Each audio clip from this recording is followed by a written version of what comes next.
தென்னாடுடைய சிவனே போற்றி, எந்நாட்டவர்க்கும் இறைவா போற்றி. வணக்கம் சிவசொந்தங்களே. சனிக்கிழமை அதிசக்தி வாய்ந்த கால பைரவரின் ஜென்மாஷ்டமி. வாழ்க்கையில் இருக்கும் அத்தனை துன்பங்களும் விலக பைரவரை விரதமிருந்து எப்படி வழிபாடு செய்வது என்பதை பார்ப்போம். முக்காலத்தையும் தன் கையில் வைத்துக்கொண்டு இந்த உலகத்தையே காத்து கொண்டிருக்கும் மகா சக்தி வாய்ந்த கால பைரவர் அவதாரம் எடுத்த நன்னாள்தான் இந்த கார்த்திகை மாதத்தில் வரக்கூடிய அஷ்டமி திதி.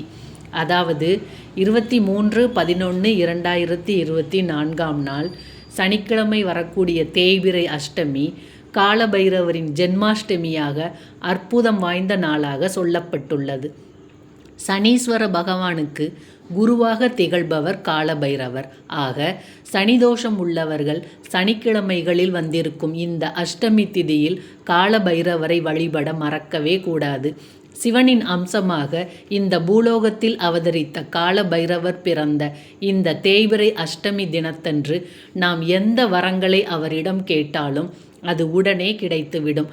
நாளைய தினம் காலபைரவருக்கு எப்படி விரதம் இருப்பது, எப்படி பூஜை செய்வது என்பதை பற்றிய விரிவான விளக்கம் உங்களுக்காக. இந்த பிரச்சனை உள்ளவர்கள்தான் காலபைரவரை வழிபட வேண்டும் என்ற எந்த அவசியமும் கிடையாது.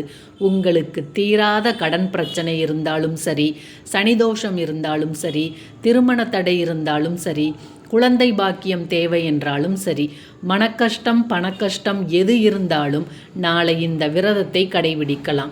நிச்சயம் நீண்ட நாள் பிரச்சனைகளுக்கு கூட சீக்கிரத்தில் விடிவு காலம் பிறக்கும். சனிக்கிழமையன்று அதிகாலையிலேயே எழுந்து சுத்தமாக குளித்துவிட்டு பூஜை அறையில் தீபம் ஏற்றி வைத்துவிட்டு பைரவரை மனதார நினைத்து ஓம் பைரவாய நமக என்ற மந்திரத்தை உச்சரித்து உங்களுடைய விரதத்தை தொடங்க வேண்டும். தெரிந்தால் பைரவருடைய காயத்ரி மந்திரத்தை உச்சரிக்கலாம்.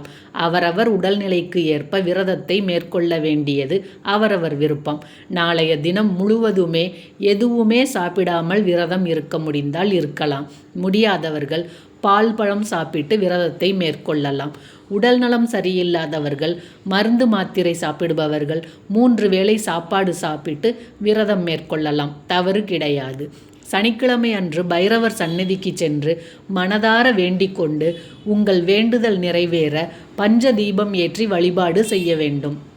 5 மண் அகல் விளக்குகளை எடுத்துக்கொள்ளுங்கள். அதில் தேங்காய் எண்ணெய், இலுப்பை எண்ணெய், நல்லெண்ணெய், நெய், விளக்கெண்ணெய் ஒவ்வொரு விளக்கிலும் தனித்தனியாக ஊற்றிக்கொள்ள வேண்டும். ஒரு எண்ணெயோடு மற்றொரு எண்ணெய் நிச்சயமாக கலக்கக்கூடாது.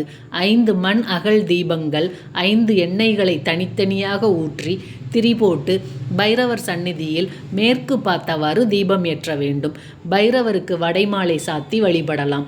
தயிர் சாதம் நிவேதனமாக வைக்கலாம். முந்திரி பருப்பு, சர்க்கரை பொங்கல் நிவேதனமாக வைத்து அர்ச்சனை செய்துவிட்டு அங்கு வரும் பக்தர்களுக்கு இந்த பிரசாதத்தை விநியோகம் செய்யலாம். பைரவருக்கு செவ்வரளி பூவால் அர்ச்சனை செய்வது மிக மிக சிறப்பானது. ராகு காலத்தில் பைரவர் வழிபாடு மிகவும் சிறப்பானது என்று சொல்லுவார்கள். சனிக்கிழமை அன்று சனிக்கிழமை காலை 9 மணியிலிருந்து 10:30 மணி வரை ராகு காலம் நேரம் என்பது குறிப்பிடத்தக்கது. உங்களால் முடியும் பட்சத்தில் கோவிலில் அமர்ந்து பைரவருக்கு உகந்த காயத்ரி மந்திரத்தை 108 முறை உச்சரிப்பது மேலும் சிறப்பினை தேடித்தரும். தீராத கடன் சுமையால் அவதிப்பட்டு வருபவர்கள், ஏவல் பில்லி சூனியம் கோர்ட் கேஸ் வழக்குகளில் சிக்கி தவிப்பவர்கள், எதிரியின் தொல்லையிலிருந்து தப்பிக்க வேண்டும் என்று நினைப்பவர்கள் நாளைய தினம் மேல் சொன்ன விஷயங்களை பின்பற்றி பலனடையலாம். உங்களுக்கான பைரவரின் காயத்ரி மந்திரம் ஓம் கால காலாய வித்மகே காலஹஸ்தாய தீமகி தன்னோ கால பைரவ பிரச்சோதயாத். மேல் சொன்ன எல்லாவற்றையும் விட வழிபாடுகளில் மிக மிக முக்கியமான ஒன்று மன தூய்மை. சுயநலமில்லாத, அடுத்தவர்களுக்கு கெடுதல் நினைக்காத மனதோடு இருக்கையை கூப்பி பைரவரிடம் மனதார வேண்டுதல் வைத்தாலும் சரிதான். நமக்கு இருக்கக்கூடிய கஷ்டங்களை வைப்பார், தீர்த்து வைப்பார் என்பதில் ஒரு துளி அளவும் சந்தேகம் இல்லை. சனிக்கிழமை அன்று அனைவரும் பைரவர் வழிபாட்டின் மூலம் பயன்பெற வேண்டும். இந்த தகவல் உங்களுக்கு பிடித்திருந்தால் ரேவதிராஜ் சேனலை சப்ஸ்கிரைப் பண்ணுங்க. உங்கள் நண்பர்கள் உறவினர்களுக்கும் ஷேர் பண்ணுங்க. இன்பமே சூழ்க, எல்லோரும் வாழ்க. திருச்சிற்றம்பலம்.